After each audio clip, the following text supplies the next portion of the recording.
¿Qué tal? Bienvenidos a la mesa de periodistas. El rancho Izaguirre en Jalisco sigue siendo un caso emblemático en México, pero por las razones equivocadas: inseguridad, impunidad, debilidad del Estado de Derecho para empezar.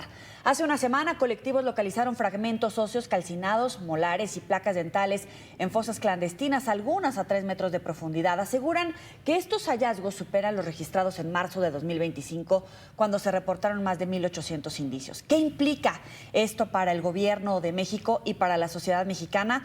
Saludo como siempre con mucho gusto a Soledad Durazo, editora general de Opinión 51. Gracias por estar con nosotros.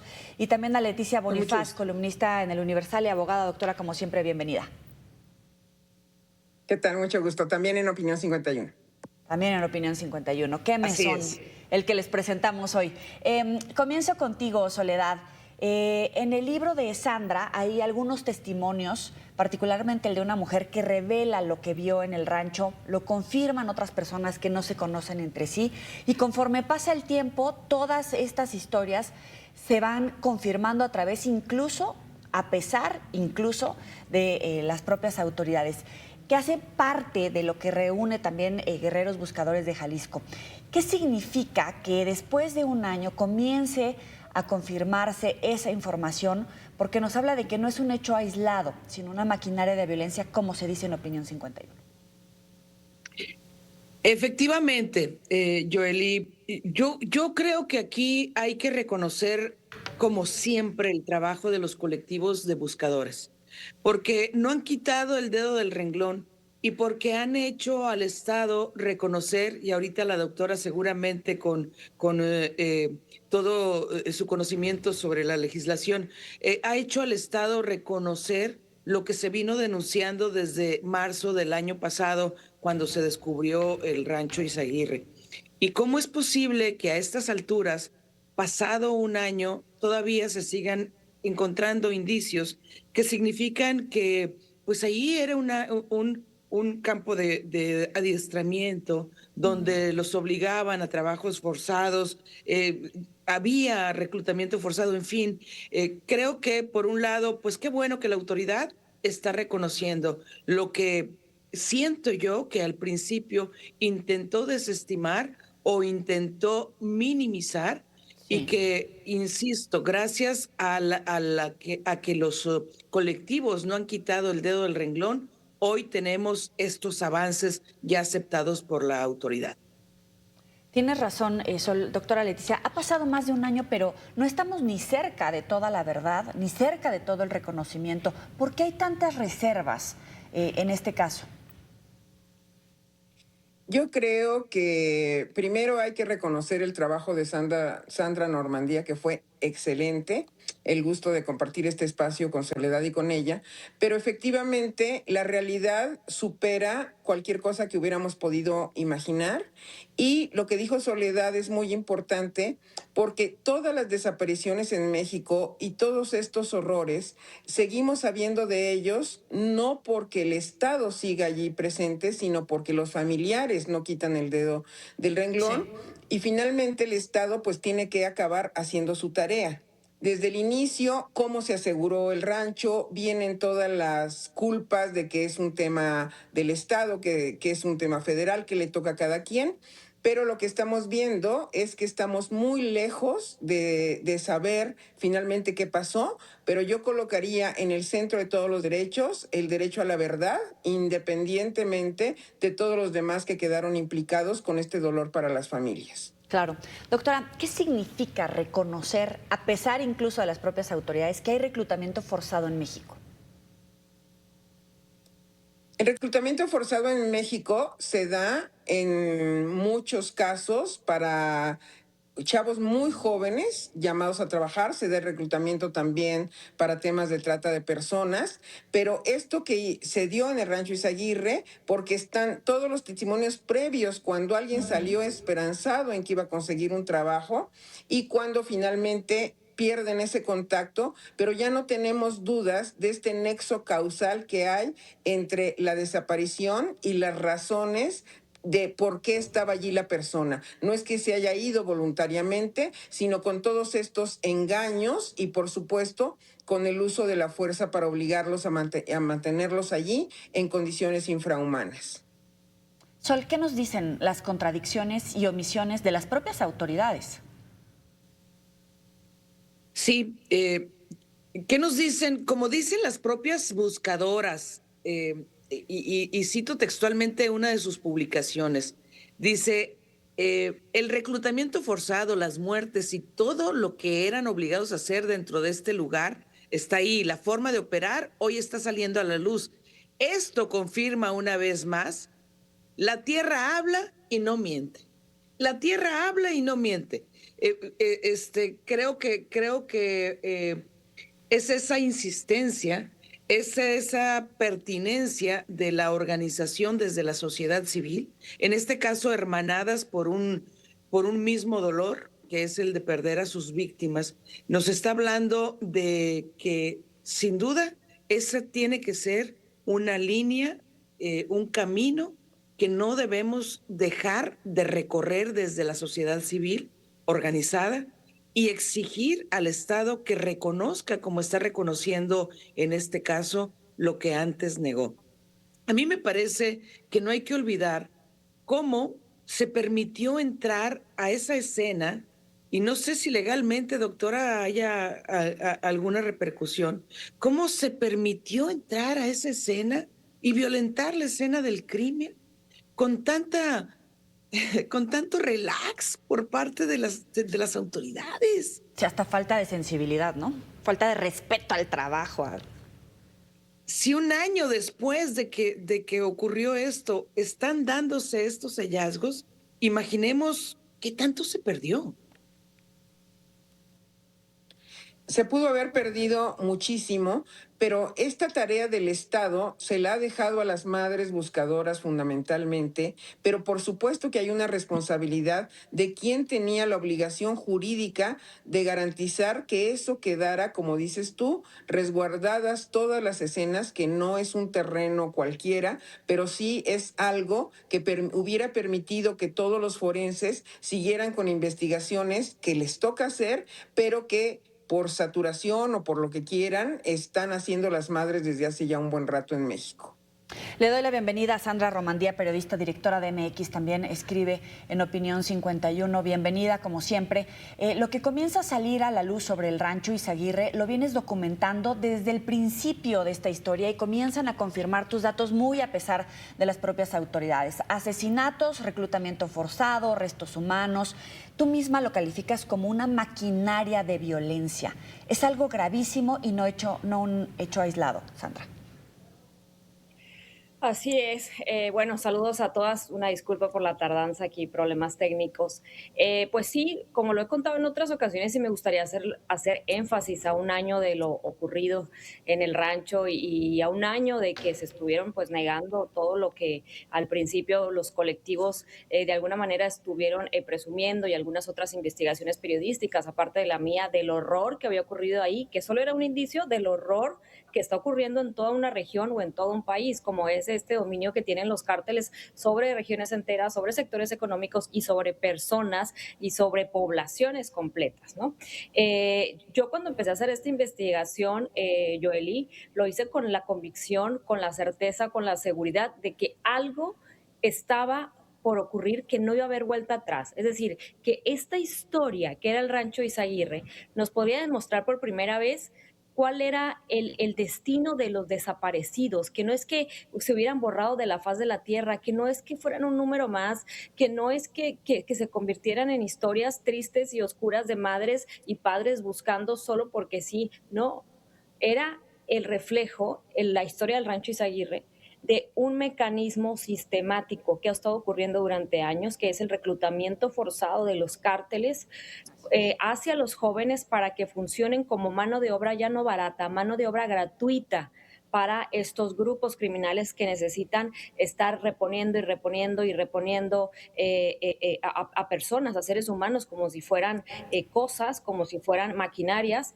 para sus enfrentamientos, para ganar territorio, para hacer droga, para todos los fines que ellos tienen. Y pues conforme han pasado los meses, los testimonios, insisto, las otras investigaciones, no solo en mi libro Testigos del Horror, que publiqué en agosto del año pasado y que revela pues con con base en personas que lograron escapar, todo lo que ocurría ahí, sino también otros medios han documentado lo que ocurría en otros ranchos, no solo en el rancho Izaguirre. Ha ido dilucidándose un poco más la realidad. Ahora vemos pues ya finalmente cómo la Fiscalía General de la República pues les ha ido abriendo un poco la puerta a los colectivos y diciendo, a ver, pues sí, hemos estado encontrando más osamentas, más restos, ya hemos recabado más pruebas de ADN, ya van a 95, ya tenemos el 75% de la superficie, ojo, solo 80 centímetros de la superficie. Y es algo que los colectivos con los que yo he entablado conversaciones han hecho mucho énfasis. Si es solo el 80%, de 80 centímetros de las excavaciones que tienen, hay mucho más. Los testimonios en mi libro refieren que había fosas. Ya se descubrió una fosa séptica donde han encontrado restos. Y esas fosas sépticas que las señalan los testimonios en mi libro y que también otras personas los han mencionado, pues también tienen que empezar a descubrirse y a investigarse, ¿no? Y esto es un poco, solo lo que estamos viendo, ya para cerrar, de el gran horror que está por terminarse de descubrir y que desnuda desgraciadamente una nación completa y nuestra realidad actual. Tú hablas de una excavación de 80 centímetros cuando muchos hablan de todas estas fosas. ¿Qué inconsistencias, omisiones o ganas de no querer rascar a 3 metros de profundidad para no encontrar o no revelar esa verdad? ¿Qué es lo que todavía permanece oculto? A ver, hay que tomar en cuenta, el lugar es grande, pero no tan grande, ¿ok? Es 1 hectárea. Yo estuve ahí. O sea, tú entras y lo ves casi todo de un vistazo, porque aparte no hay como elementos que lo estén obstaculizando.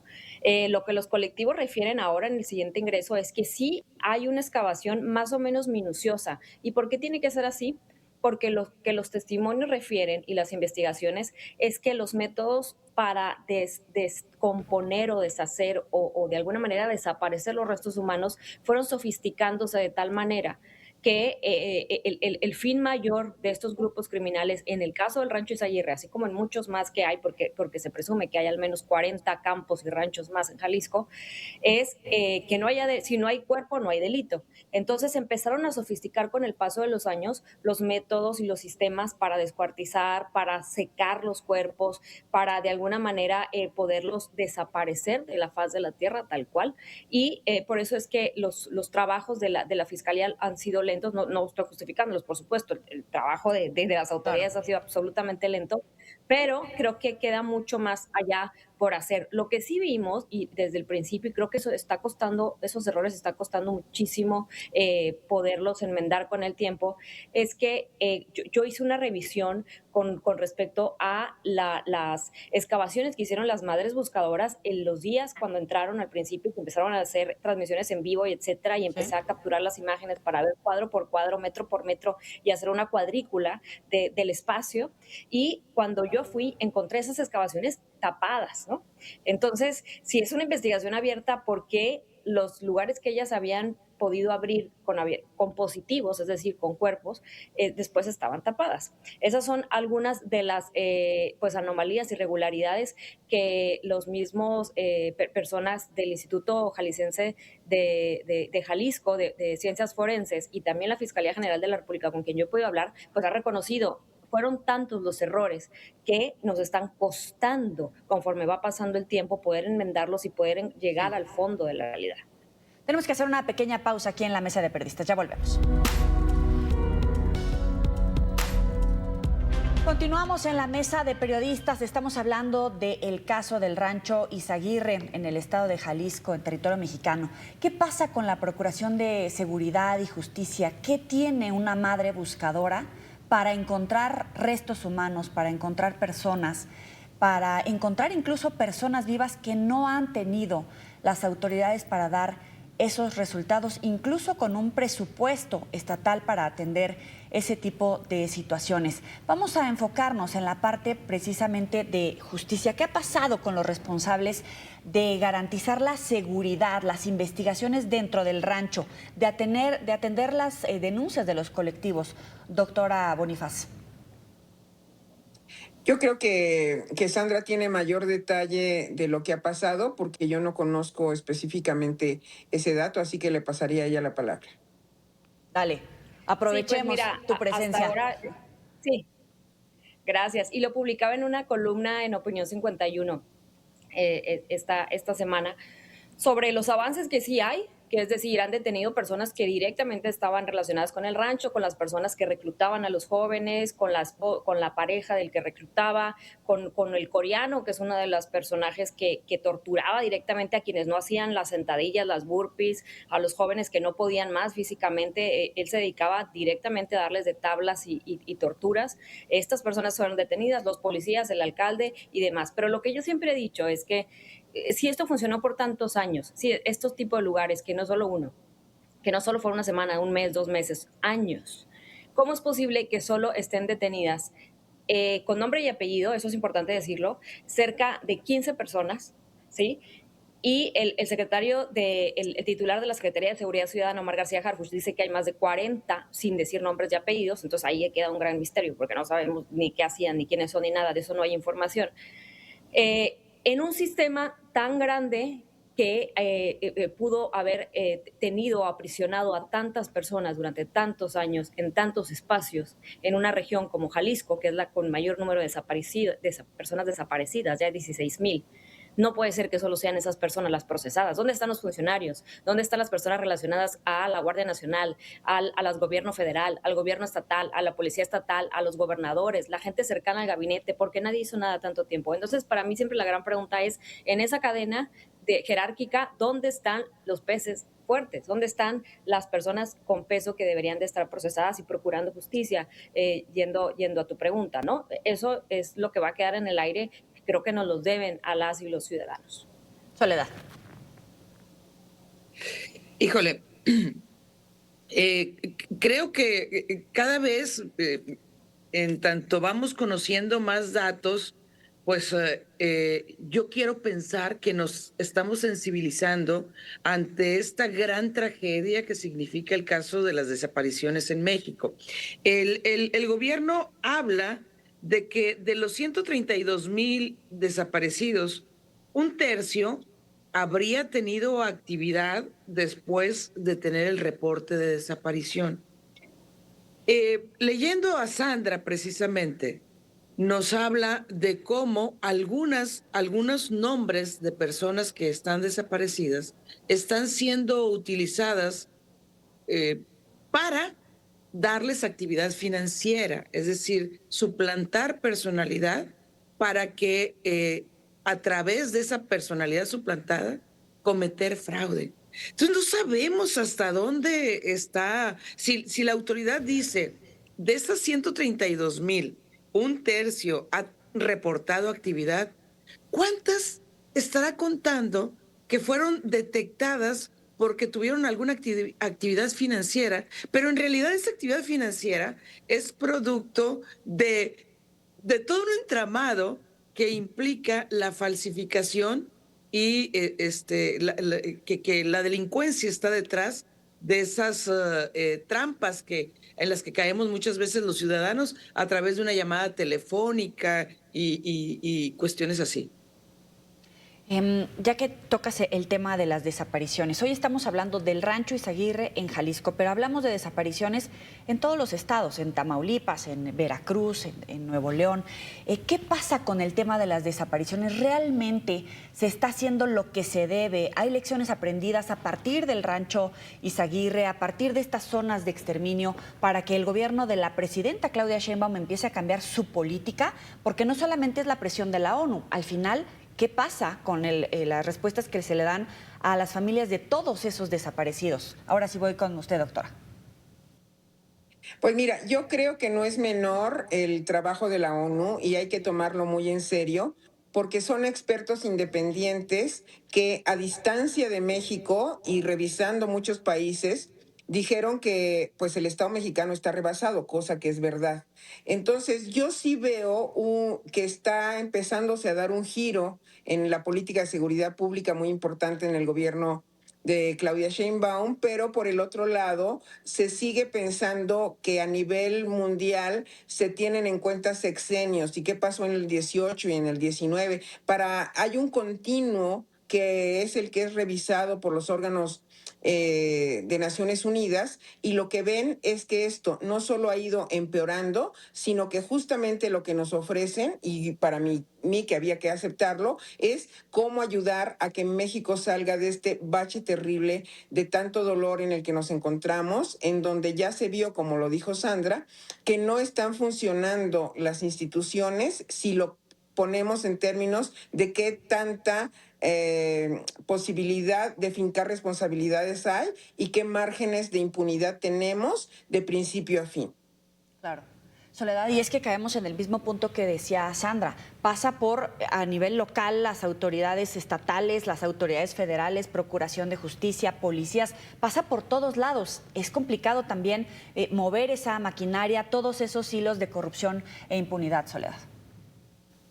Sí, es que no podemos estar ante este panorama sin asumir que la autoridad en algún nivel Sí. o en todos los niveles, de alguna u otra manera, está involucrada, siendo omisa, ineficiente o parte del mismo entramado de corrupción. No es posible llegar a esta realidad, a estos números, sin que eso esté permitido por la autoridad. Y si Sí. no permitido, pues de alguna manera, producto de su ineficacia. Claro. Sin acción, sin respuesta contundente a estas prácticas que además se vuelven, de alguna manera, se van normalizando incluso a la hora de presentar la información con la gravedad que eso implica, Sandra. Sí, y hay algo que a mí me llama la atención, que es, o sea, qué tanto dentro de México nos acostumbramos a vivir esta realidad como ciudadanas, ciudadanos, periodistas, académicos y demás en el ámbito en el que estemos, de dar la noticia, de contar la siguiente historia, que una va superando a la otra. ¿En qué momento decidimos como poner un alto, como en el caso del Rancho Izaguirre, que fue insoportable la noticia, insoportable la historia de escuchar que jóvenes que iban a buscar un mejor futuro terminaron ahí esclavizados y demás? ¿Y en qué momento el mundo se va a dar cuenta que esto es una crisis, como está ocurriendo ahora con el tema de la ONU? Y hace unos días tuve la oportunidad de presentar el libro de Testigos del Horror sobre el Rancho Izaguirre en Argentina. Hubo personas ahí en el público que me decían, bueno, pero ahí va a ser el Mundial de Fútbol, o sea, ¿qué va a pasar? ¿Cómo está pasando esto? Si nosotros, como aficionados al fútbol en varios países, pues queremos ir. Y de pronto me dice una persona también en el público, a mí se me ocurre que a lo mejor nos vamos a empezar a dar cuenta de lo que está pasando en México, como en Argentina el mundo se dio cuenta cuando empezaron a ocurrir eventos internacionales de la crisis de desapariciones y de las madres y las abuelas de Mayo y etcétera, que en México hay un movimiento muy fuerte de colectivos de desaparecidos.